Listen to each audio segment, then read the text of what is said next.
Hello and welcome to the Business Brunch.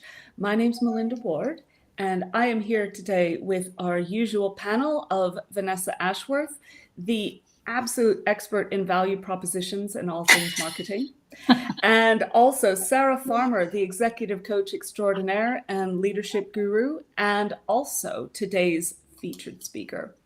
So today we're going to be talking about communication skills and how to maximize your own efforts for both hearing and also communicating.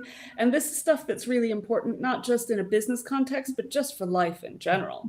So stay tuned for that. We are going to have our regular agenda today, of course, but we can't ignore what's been going on in the world over the last few days. So do let us know in the comments where you are, how you're doing, and say hello. We'd like to know you're here. And we will want to say thank you to the founder of Restream, Alex Kuda, who he is a Ukrainian person, and his company is based in Ukraine. And he's been able to, he sent out a communication to us over the weekend that he's taken his team outside of the country and set them up remotely. And also he's made $100,000 donation to the Ukrainian Red Cross, which is amazing. And I personally have a lot of former colleagues and one very good friend who is in Kyiv at the moment. And it is a very, very tense situation, of course. If anybody is wondering about resources and where they could offer help, I made a post on LinkedIn yesterday. It's the one with the big sunflower picture, which is the national flower of Ukraine, that lists in the comments a few options that you might want to consider. So, of course, Alex Kuda's donated to the Ukraine Red Cross. That's a good option. And there are some other options that I've checked out and other people can, have also checked out and seem, quite legit and low overhead for admin costs. So you know that your money can go to the greater good and less to admin salaries.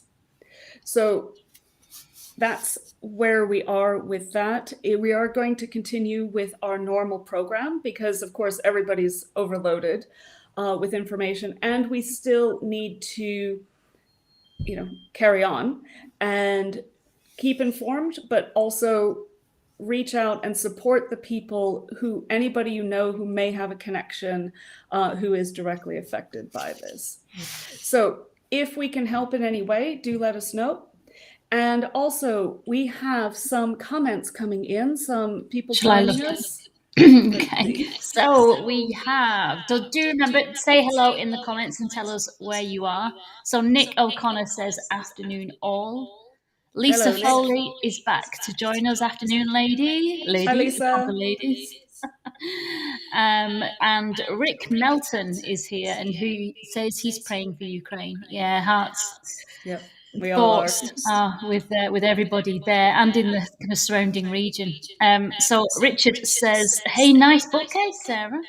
Those covers definitely communicating. Great gesture by Alexander Kuda. Ooh, okay, cool. Yeah, I've changed my office around. I've got a couple of books. I read. We've got Gangster Granny. What else have you got? No, they're on the other bookcase. So Sashin says afternoon. Hi, Helen Sashin. Lowe is here as well. Hello, Helen. Thanks for joining us again. Oh, and Rick is from Kentucky, which is global. Nice one. And Good Danny morning, is back. Danny, what was the fur? What was his company called? Furhun or something? I'll remind us, Danny. And let us know how your first week of trading has gone in your new role as your new business owner. Oh, Joe's here as well. Hi, Joe. Joe's here back. Hi, Joe. And who else can we see? Oh, I don't know what that is. It's a YouTube link we want to ignore. Okay, right. No, we need to skip any links today. Good. So, right. If you are there, Fergan, That's the Thank one that you. we were looking for. I am now a follower. I did look it up, and I'm following now, so I can keep up to date.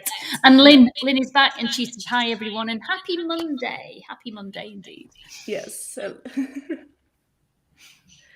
Yes, sorry. Oh, it seems that there may be some feedback with Vanessa, so apologies for any technical challenges. We are, of course, broadcasting through Restream, and Restream is at the moment kind of shifting their infrastructure around. So if there are some technical issues, it may be because of that, but we will definitely keep an eye out and try to make sure that any technical issues are resolved as quickly as possible. And if not, we'll just let Melinda speak, because yours is the only one that isn't doing anything weird. It's just all down to you. It's all part of my cunning plan to take over the world. Not you as well. Oh my God. So before we get into today's feature, we should do our usual round robin and check in. I think we've checked. Yep, we've got the comments all caught up for the moment. Do comment and please carry on the conversation in the comments. Some people had questioned us before, and they'd said, well, how come we're posting up comments that not everybody is seeing? And that's because we broadcast on multiple streams. And so you will only see the comments that are on the stream that you're connected to, whereas we see all of them. So it's not broken. It's working just the way it should. And we do see what you are saying. So keep up the conversation. We love to have your feedback. And also, if you're watching this on replay, please hit #replay in the comments so we know you've stopped by.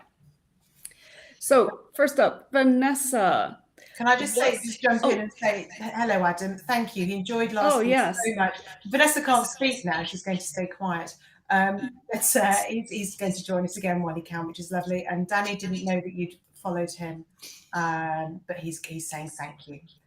Sorry. So Vanessa, you can update us on your weekend via interpretive dance if you'd like. Mime, charades. I'll just speak quickly. I think wasn't so bad, was it? No, if you speak really gently, it doesn't seem to. Okay, I'll whisper into the mic. Sorry, were you asking me about my week? Yes. Okay. What did we do? I didn't really do much at the weekend. I tidied the garden and changed my office around, because I'm looking out of the window now, and I was watching birds on the overhanging branches this morning. It's very nice. And then we watched 3 Marvel movies with my son this weekend. So that was it, really. That's immersion. Which one was your favorite out of the 3 that you watched? Oh, I don't know. We watched Black Panther, which was obviously very different. We watched Infinity War, which was really good, but dark. Well, it's kind of leading up to something horrid.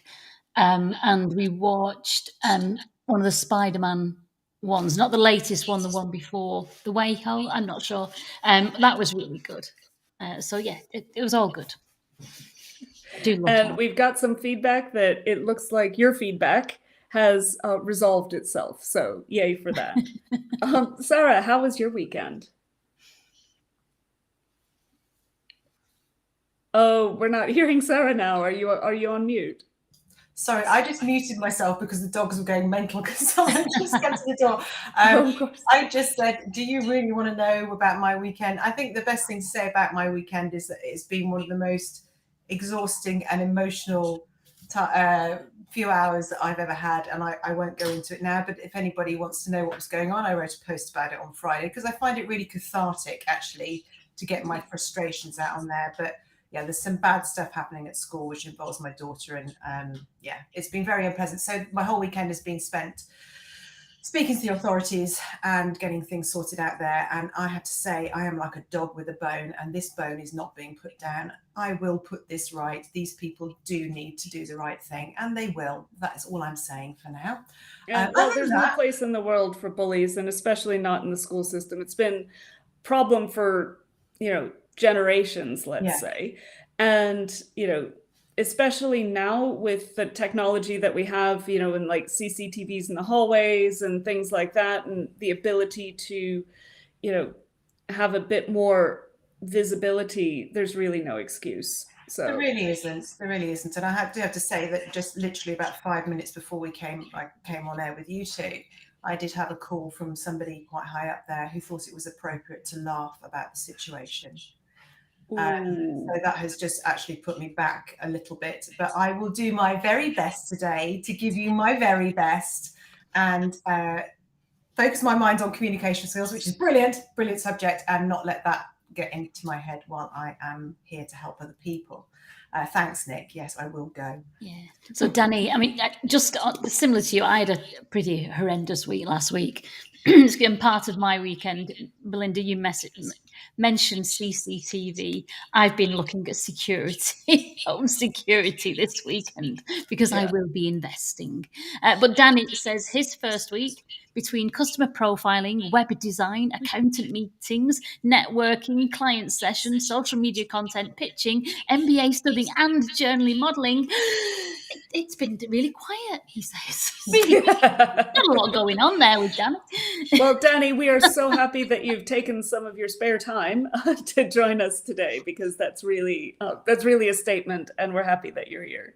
Oh, thank you, Sachin. I just saw your message come up. Do you know what I absolutely love about this massive office that we now work in called LinkedIn? The amount of support you get from people, and the kindness people show is just really humbling. Really humbling. There's some amazing people out there, and yeah, thank you, LinkedIn, for making that possible. So thanks, Sachin. I really appreciate that. Right. What are we? Oh, sorry. Well, I was going to say for myself, it was also a fairly quiet weekend. Amazingly, you know, I know that I'm usually the one with the wild, the weird and wonderful sort of things. No dressing up this weekend?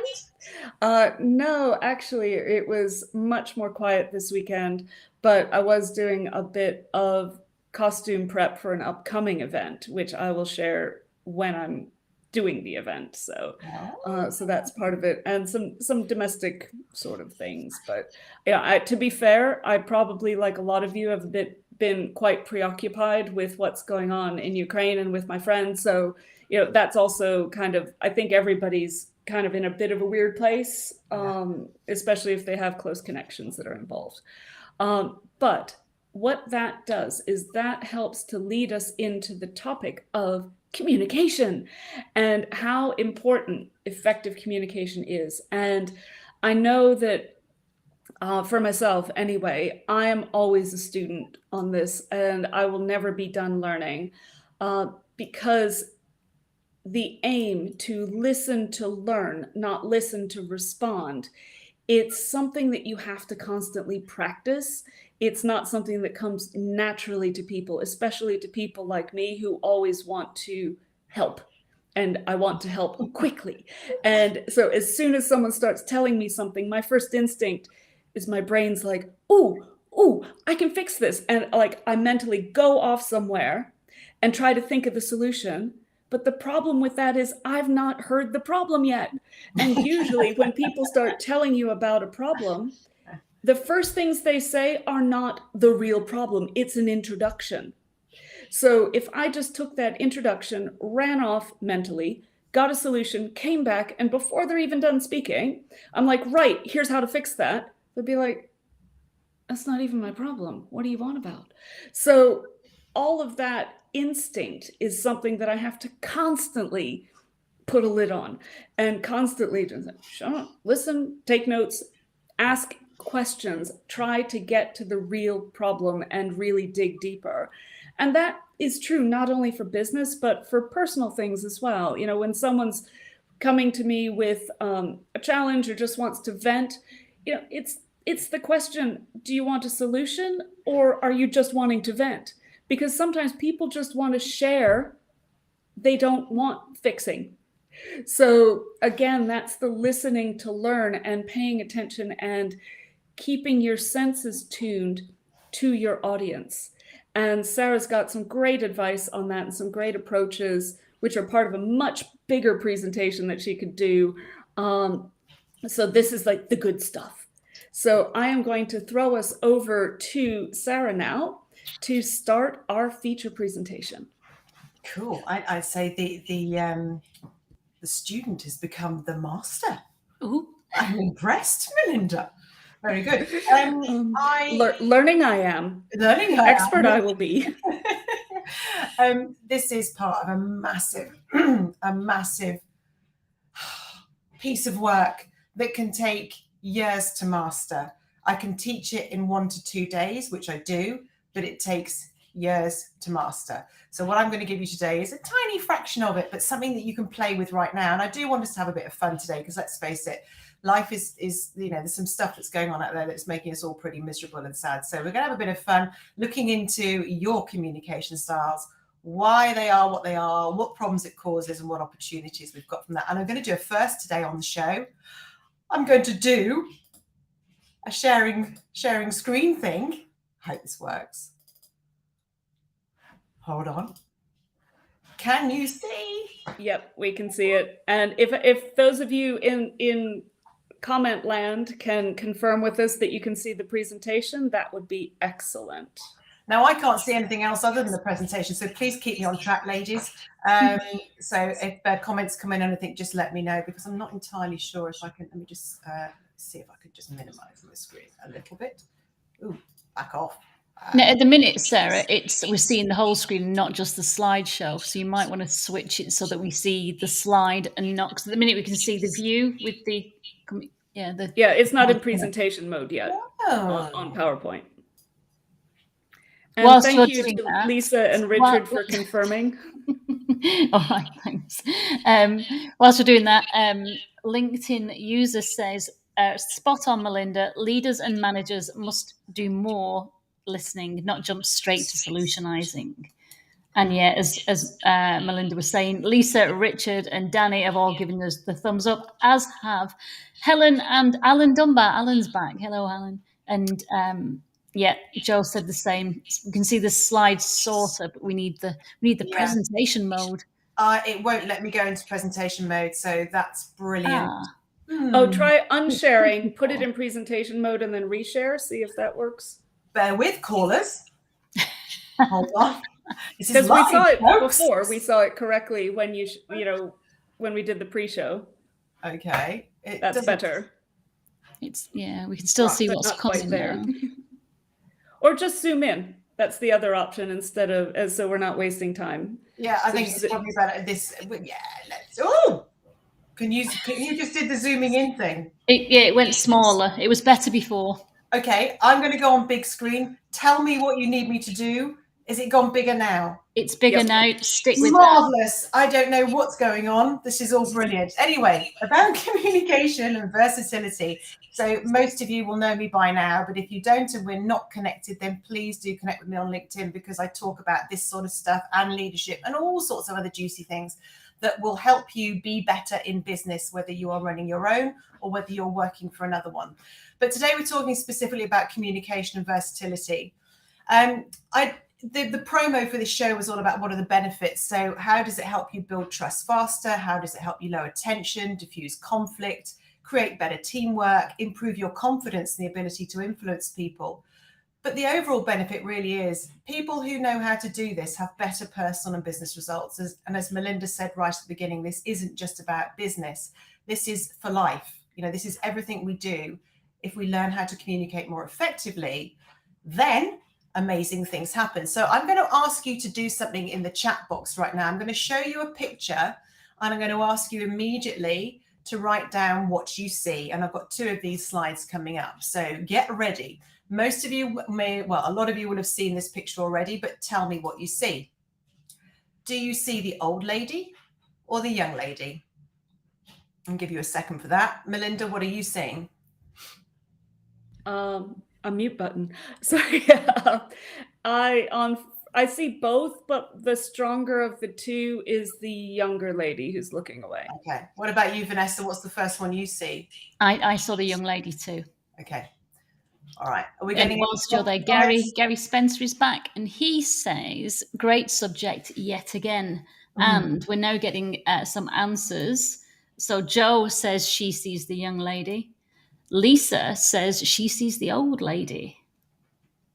Cool. This is like the social media things where it's like, are the trainers pink or green? Yeah. Don't start that. Right, another one coming up for you. Tell me what you see. Very quickly look at it, type it, and tell me, what do you see? Vanessa, what do you see when you look at that picture?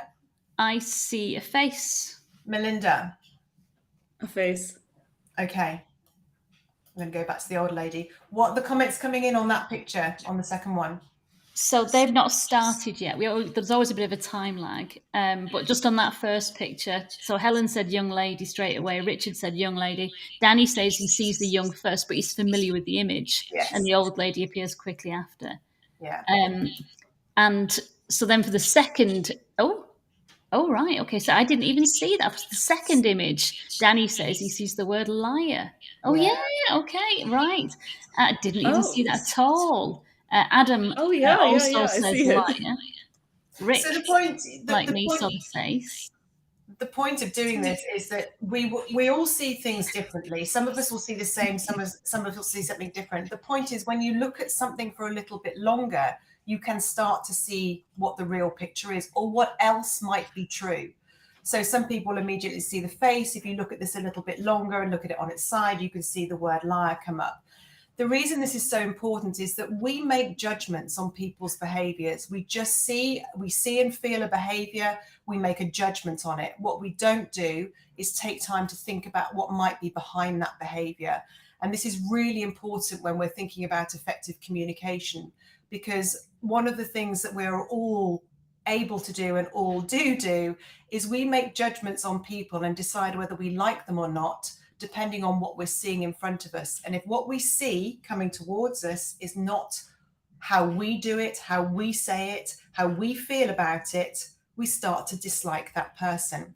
So the first thing really just to remember from these two pictures is just take your time. If you can just think a little deeper about what might be going on for that person, you may not react to their behavior and you may not start to dislike them immediately, which is what can happen. And that leads to tension and potential conflict situations. So why does that happen? And why don't we all see things the same way? Now, I've talked about how the brain works over and over again, so this shouldn't be a surprise to many of you who've heard me talk about this before. But this is what's happening in our brains, is when an external event happens, something happens to us, the information goes into our brain, and we effectively distort, delete it, and generalize it, along with what we know to be true. So whatever we've created in our life so far to be our truth, that is our filter. So we internally represent it, and then what pops out is our behavior. Now, the behavior has an impact on the actions that we take and the results that we get. If my behavior is different to yours, there could potentially be a clash. But the other problem is that if my behavior is different to yours, I'm going to feel threatened by you. I can't help it. It's this innate response again, where difference equals fear. So a classic example of this is if you go into an interview situation and the person who's being interviewed is really nervous and anxious and leaking all of this, even though they're not saying it, it'll be leaking out of them because they're feeling uncomfortable. The person who's receiving this information will also be picking up on this, and they will react to that behavior. They will feel that they don't like you as much. They're not as relaxed with you. They're not as calm with you. And that can lead to a very, very unsatisfactory situation, in that you probably won't get asked for a second interview, or you might do, but you're already on a losing battle. So I hope that makes sense. But it's, this external representation is just behavior. It's not who we are. Who we are is everything inside our heads. And if we don't stop and take a little look into that a little deeper as to what's causing this behavior, we are reacting to the wrong thing. So very quickly, moving on, 7 powers of persuasion. Most of you will have heard of this, but the one I'm focusing on is liking. It's one of the most powerful powers of persuasion. If I like you and you like me, we will work together better. I will trust you more. If we have conflict, we'll be able to sort it out quicker. All of these things start to come into play. So this is why liking is so important. but how do we get people to like us when we are different and displaying different behaviours? Any questions or thoughts coming in, ladies, before I move on?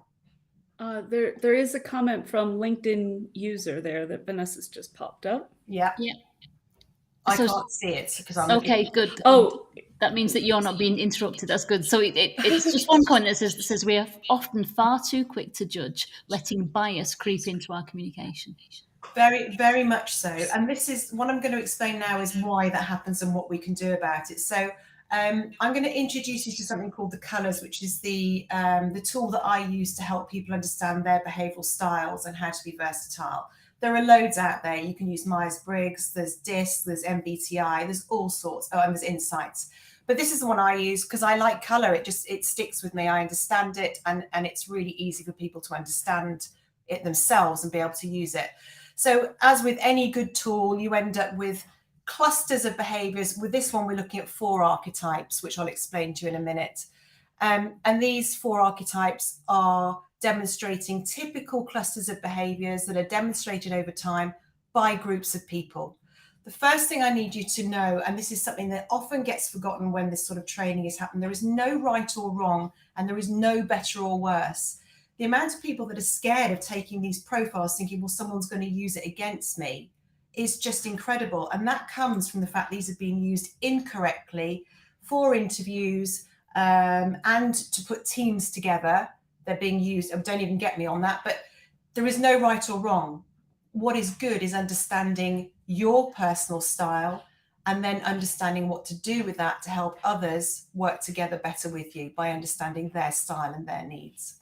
So we're going to do a little test first. What I'd like you to do is to think about what your preference is. And I'm going to ask you to draw on a piece of paper or in your mind, if you don't have one, an x-axis. And your x-axis is this. This is how you display and direct your energy. So are you more of an introverted nature or more of an extroverted nature? In the middle is 0. Please don't stick to 0 in the middle. Either go just to the right or just to the left if you're not sure, but choose one way or another. Look at the descriptions on the left and on the right, and just take a moment to think, what am I more like more of the time? This is not exact science. This is a best guess, all right? So what are you more like more of the time? Do you feel that you have more of an extroverted nature or more of an introverted nature? Make your choice. Melinda, what are you going for?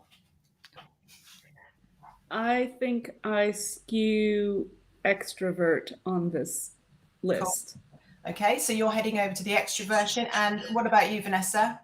I think I'm definitely on that extrovert side. Okay. And one of the massive misconceptions about this is people don't want to say that they're introverted or necessarily they're extroverted because there's some misconceptions about what that means. Does it mean that one has more energy than the other, that one is better or worse than the other? No, it doesn't matter. All that matters is we know how we prefer to communicate and how that appears, perception, to the other person, because this is our power in what to do about it when it's going wrong. So I hope you've all had a chance to pick where you sit on that x-axis to start with.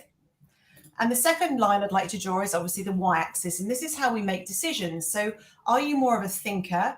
Do you focus on tasks and facts first and then move to feeling and think about people? Or is it the other way around?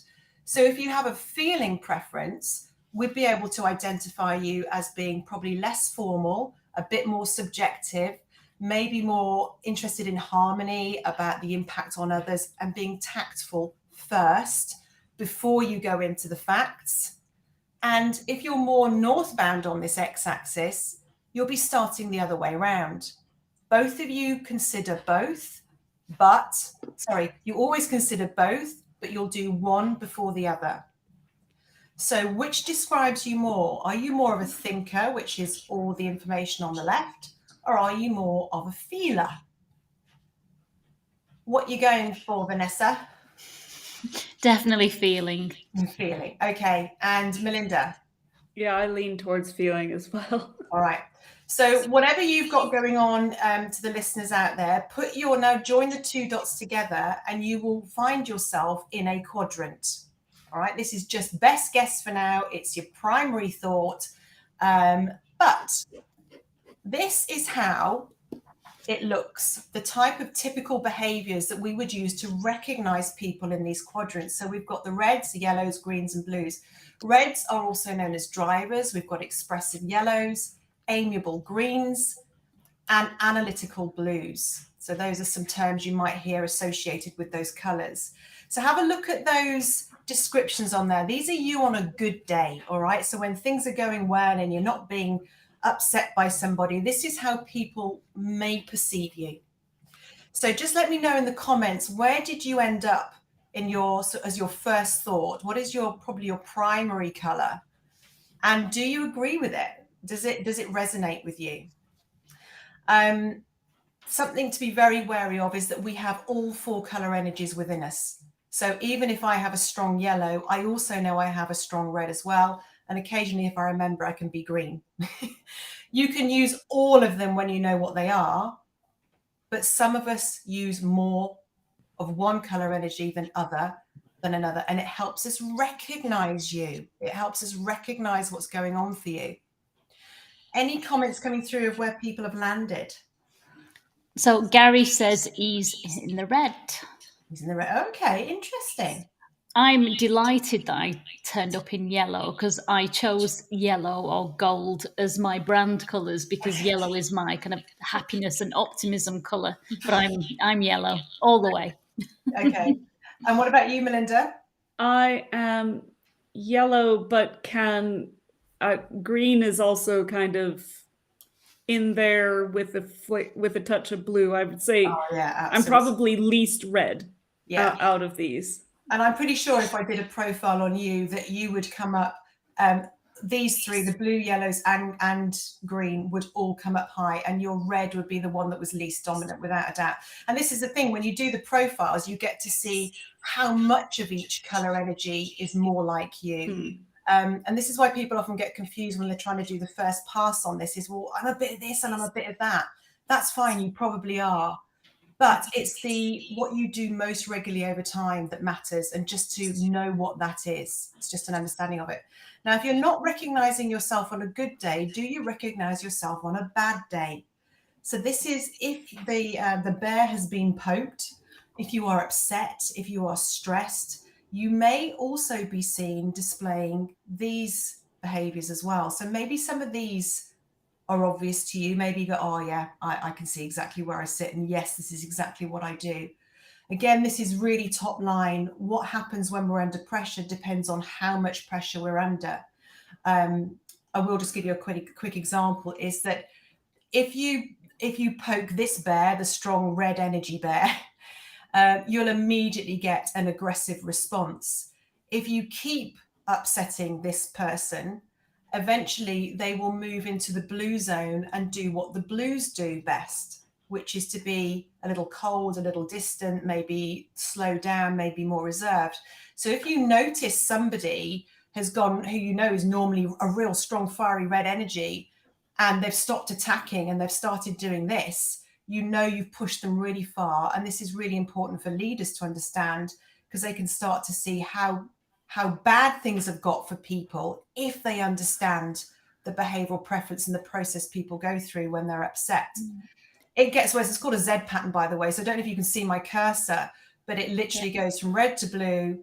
If we keep pushing and it gets worse and worse, they can go to yellow, and you'll start to see these type of behaviors.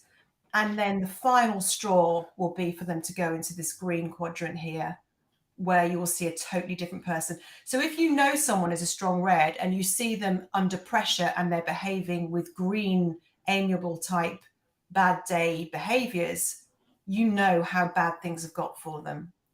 Can we go to the comments just before we carry on, because there's quite a few in. So from the on a good day slide, first of all, Jo said she was sunshine yellow, followed by blue. Lisa said she was yellow.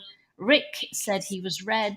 And then Rick said he's got to run, but this is fascinating, so we'll catch up later. Oh, bless him. Okay. Gary says he's sometimes a yellow head. And then Adam says red followed by blue, then yellow when he thinks about it. And I think that's still on the first slide. And then Shilpi says, that's totally me. And then going on to, sorry, go on. It's always brilliant when you do this because people like go, oh my goodness, this is me. How do they know? And then Gary, he's having a red day. He's like, yeah, you can have red days. Okay, so the point of knowing this is when you know where you are and how you tend to behave and how people perceive you, one, it's really helpful to us to understand that, because what that means is, let's take, for example, if I was a really strong green, if I had a really strong amiable energy, and I am slower paced, I'm more democratic, I'm more patient, maybe I would speak so. You can even hear my voice changing as I talk like this.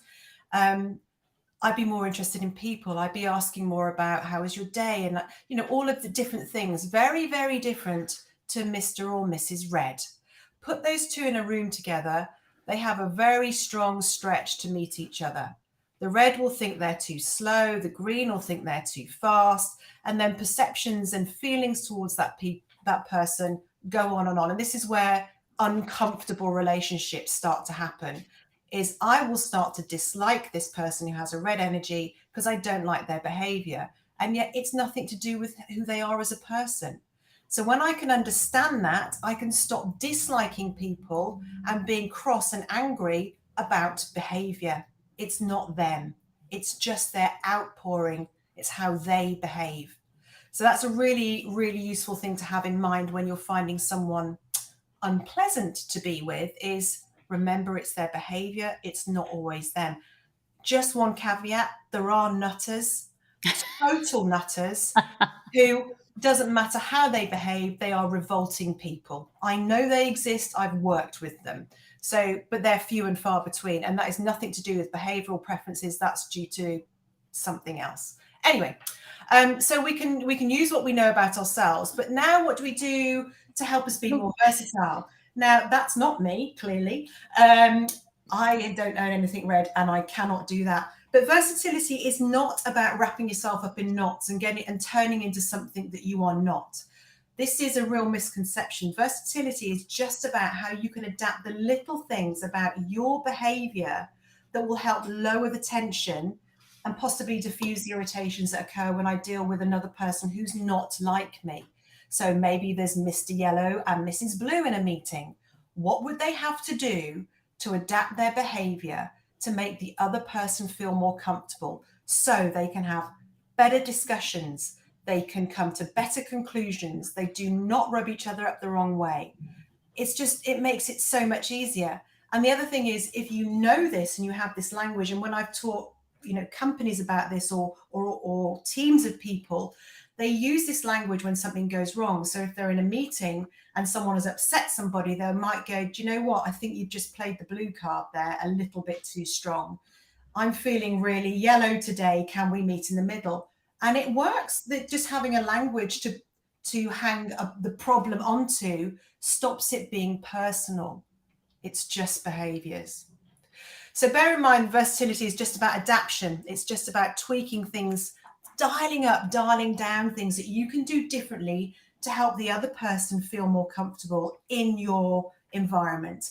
So these are things like we had on the X and Y axis: facial expressions, volume, the language we use, the tone of our voice, the speed that we talk at, or however slowly we go, the amount of interruptions. So you don't pick all of these. You literally pick one or two things that you know and you recognize you do differently to this other person that could make them feel uncomfortable, and you match what they need. Brilliant, brilliant, brilliant if you're in an interview situation. Brilliant if you're about to give feedback. Brilliant if you're in a meeting and you have to dip in and out and keep all sorts of people engaged. You'll be changing all of this. You'll be taking your own personal preference and adding in everyone else's that might be in the room. You might look like you're going mad, but when you do it well, it looks really natural. It just shows that you're interested in people and everyone can keep liking you. So what are the benefits? If we do this, it builds trust fast, because one of the key ways to build trust is liking. If we don't like each other because we're different, we don't have any trust. It lowers tension fast. So I've already said how you can use it in interviews, but you can use it in all sorts of situations. If you are mirroring the other person's behavior, even to the tiniest degree, they will like you more. It reduces conflict. It helps you to be confident because you know you can talk to anybody, anywhere, in any style. But it also allows you to have better personal business results. There's one big thing, though, that everybody must remember is that you don't become versatile forever. You're only versatile when you need to be. And that is when there is high tension, when you've never met anybody before and you need to build a relationship, or when something difficult is happening, and you will use it for the right amount of time, which is probably a minute or so, to diffuse and to lower the tension. And then you just go back to you, but you do the best version of you. And remember to dial up or dial down if you feel the tension starting to rise again. There's a few common questions. How are we doing on time? A few common questions. Can you be too versatile? No. Why do I have to change? You don't be a grown-up. If you know about this and someone else doesn't, then just jog on, get on with it, because that'll make you a better person and they will learn from you. What you see is people start to come towards you when they're feeling nicer towards you. So when you've been nicer towards them. What's wrong with being me? Nothing at all. We're just talking about temporary changes in behaviors. And how am I being authentic if I'm being versatile? You are being an even better version of yourself. You're being kinder to others with a positive intent to help them feel more comfortable. Any other questions? Any other comments coming in? And if you want any more information on this, just get in touch with me. Come to me via my website because I will be running open access courses on this. But for now, as time is running out, I will stop. Yeah, That's really interesting. What I wanted to say was on that kind of versatility, and as you said, kind of be a grown-up. I heard last year on LinkedIn that we should concentrate on winning the person and not the argument. Yeah, this comes into negotiations all the time. Is if you can't do a win-win, if someone is disliking you, they'll always feel like they've lost. So this for me sits under every successful person, under every successful business deal, under every successful conversation. The more versatile we can be, then the better it is for everybody. And I like your point on authenticity, because it's not being fake. It's not being untrue to you. It's being considerate and working to build a relationship in an authentic way. So if someone perhaps it needs a little slower pace, that's being considerate. That's not being inauthentic. If you are speaking slightly slower so that the comprehension can be greater. So it's at first a lot of people like, oh no, I'm me and you just have to take it or leave it. But that is arrogance, and that will not build relationships. So it's far better to recognize and, empathize with people and use these tools, isn't it? I recently had a chat with somebody who could have potentially been a client, but actually she couldn't grasp the fact that this was so important, and I could see this was her problem. She was rubbing people up the wrong way, and her answer was, I don't need to deal with this small stuff. I just want to solve the problem. This is the problem. It is always the problem. And that behavior and that attitude towards it is also the problem.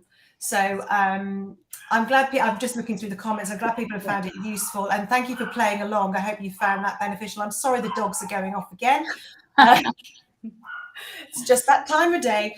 I just if you need any more help, then let me know. And I hope that you all can go off and use that a little bit.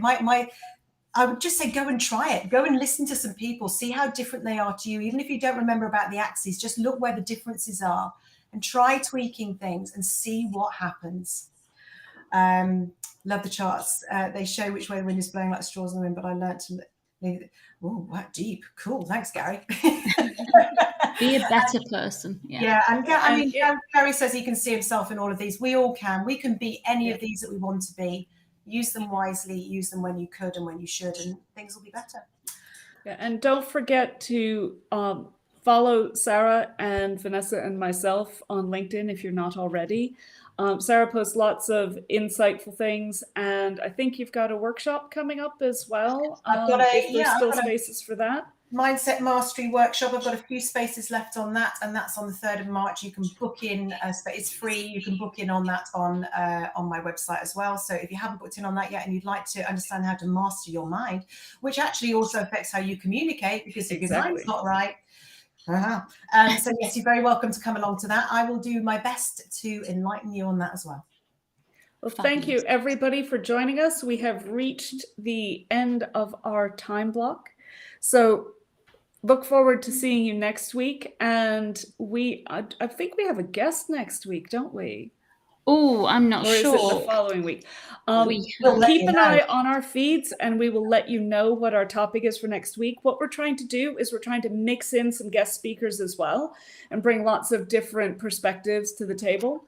So come and join us. We thank you for being here, and we look forward to seeing you next week. Yeah, thanks for coming, everyone. And have a good week, everyone. Thanks for coming. Bye-bye. Stay safe. Yeah. Thank you.